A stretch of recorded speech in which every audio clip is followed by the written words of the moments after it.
RC Automobile, votre distributeur Volkswagen, Audi, Seat et Skoda, route de Montpellier à Nîmes, vous présente vos programmes Croco Hebdo.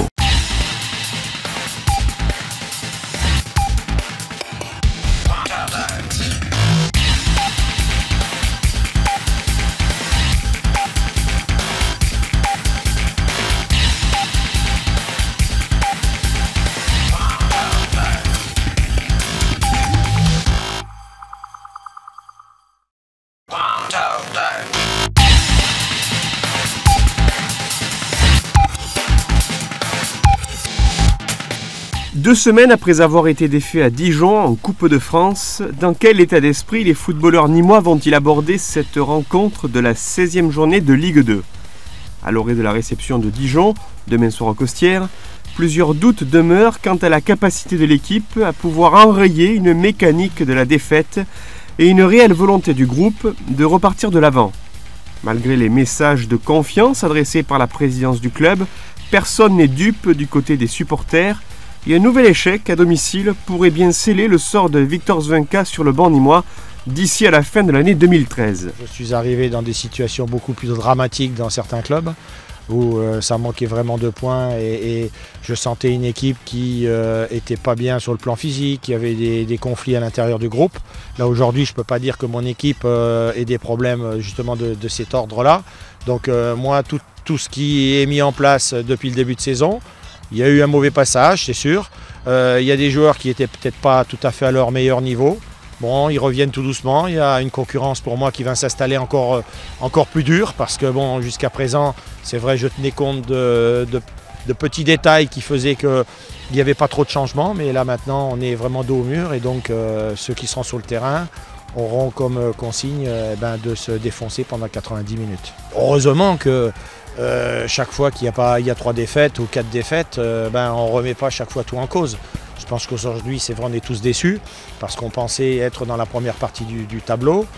Moi, je sais, je vous l'ai expliqué déjà, peut-être le pourquoi de toutes ces choses-là. Bon, c'est pas des excuses, c'est pas non plus enlever toute la pression qu'il peut avoir, mais je pense que si on veut réussir, il faut rester solidaire jusqu'à la fin et notamment dans les matchs qui arrivent. Et c'est pour ça que demain, j'espère que le public... bon, on ne va pas se comparer, hein, mais hier, je n'ai pas regardé le Paris Saint-Germain parce que bon, ça ne m'intéressait pas. J'ai regardé la Juve qui était sur le plan de la Champions League en grosse difficulté.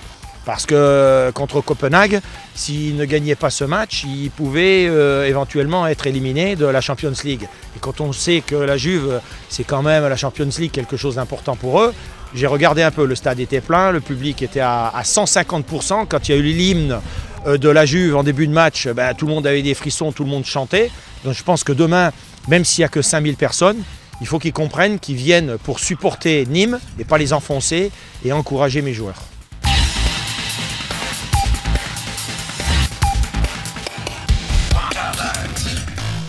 Une rencontre face à Dijon qui intervient donc à un moment délicat pour le Nîmes Olympique. L'an passé déjà, c'est face à cette même équipe que les Crocos avaient mordu la poussière, devant concéder un nul dans le temps additionnel. Un match qui avait stoppé la marche en avant des Crocos au printemps dernier dans leur velléité de monter. On peut leur poser des problèmes. J'ai vu des matchs de leur part. J'ai encore en souvenir, puisqu'il n'y a pas si longtemps que ça, le match de Coupe de France. Je pense que si on met un peu plus d'intensité, un peu plus de hargne et de conviction à l'approche des 30 derniers mètres, on pourra leur poser pas mal de problèmes. C'est une équipe quand même qui, sur le plan du jeu et contre nous, je dirais même si on n'a pas fait un grand match, ils gagnent 2-1, mais bon, je pense que l'arbitre, il devait sûrement avoir le maillot de Dijon quand il a arbitré, parce qu'il a oublié 2 pénaltys. Donc je pense quand même que cette équipe, quand on la bouscule, quand on est capable de mettre de l'intensité, de la volonté, on peut leur poser pas mal de problèmes.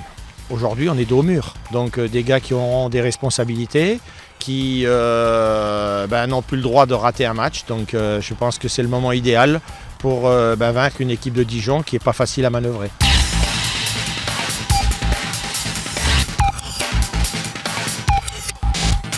Coachés par l'ancien technicien nîmois Olivier Dalloglio, les Dijonnais composent une équipe solide au sein de ce championnat de Ligue 2. Les réalisations victorieuses de Moulumba et Philippe Loto face à Nîmes en Coupe de France ont mis à jour les facilités dans le jeu d'une équipe bourguignonne clairement en réussite. A l'inverse du Nîmes Olympique, le Dijon Football Côte d'Or demeure sur une impressionnante série avec des statistiques forçant le respect. 5e au classement général, avec seulement 3 défaites concédées en début de championnat, l'équipe bourguignonne est la 3e meilleure défense de Ligue 2, ex-aequo avec Clermont. Un élément à prendre en compte par une équipe gardoise plutôt irrégulière devant les buts adverses, et ce, malgré l'embellie offensive affichée face à Istres. Olivier Dalloglio effectuera le déplacement avec un groupe de 17 joueurs où n'apparaissent pas quelques atouts majeurs, parmi lesquels Diabaté et Varro pour blessure, mais aussi et surtout Thiel, Berenguer et Tavares, tous trois en phase de reprise. Frère de l'Olympien Morgan, Romain Amalfitano fera partie du déplacement en terre gardoise.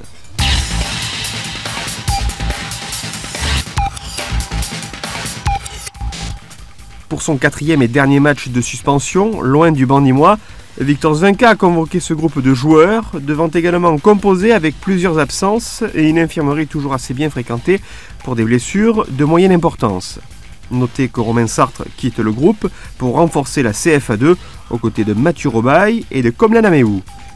3 gardiens ont été appelés dans le groupe par prudence, Mathieu Michel ayant été légèrement touché au genou en milieu de semaine.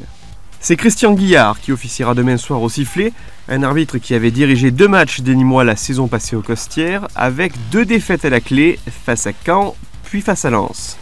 Fidèle à son 4-2-3-1, tous les doutes sont permis quant à la composition du 11 de départ aligné par Victor Zwenka, qui devra toutefois tenir compte des récentes contre-performances de certains de ses joueurs cadres.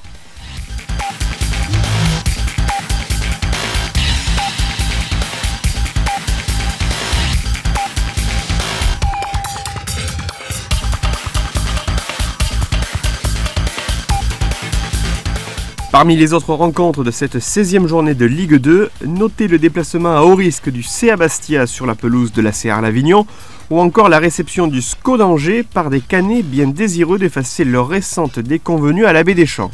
Samedi, les 100 et or iront tâter le terrain synthétique de Marcel Picot, alors que lundi soir, le leader messin tentera d'asseoir sa première place face à l'AJ Auxerre.